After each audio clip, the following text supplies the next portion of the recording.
Hello everyone. Today, we will draw a spider weaving its web. Take a marker and draw an oval for the head. Draw 2 ovals melted together for the eyes and color the spider black. Add the pupils. Draw 8 curved legs. Add some hair.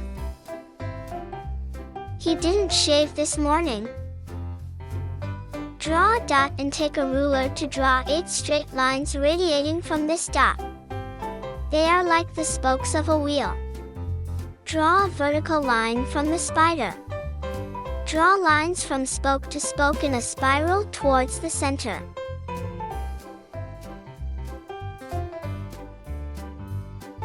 And our drawing is finished.